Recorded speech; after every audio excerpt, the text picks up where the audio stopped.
অংশীজনদের সঙ্গে আলোচনা করেই সাংবাদিকদের বেতন কাঠামো নির্ধারণ করা হবে বলে জানিয়েছেন তথ্য ও সম্প্রচার মন্ত্রী জহিরুদ্দিন স্বপন।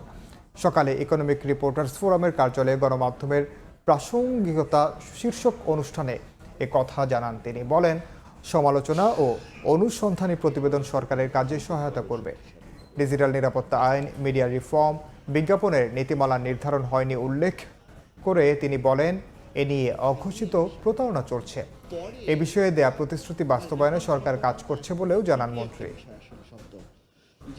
সঙ্গে আবার যুক্ত হচ্ছেন নাগরিক ফোরাম, সাস্টেনেবল ডেভেলপমেন্ট নিয়ে যারা ক্ষমতা চর্চা করার সুযোগ অথবা দুর্ভাগ্য হয় নাই। সব জায়গাতেই সাংবাদিক কে আর সাংবাদিক কে না, এইটার মাপকাঠিটা সরকার যদি নির্ধারণ করতে যায়, এই সংজ্ঞাটা কে এবং তার কি হওয়া উচিত, এটার বেতন কাঠামো কেমন হবে, এটা হবে ওইটা হবে, তাহলেই কিন্তু বিষয়টা একটা অন্যরকম জায়গাতে চলে যেতে পারে। আমি সেই কারণে মনে করি যে এই পুরো ব্যাপারটাই সকল অংশীদারদের একটা সম্মিলিত আলোচনার মধ্য দিয়ে আমরা নির্ধারণ করব।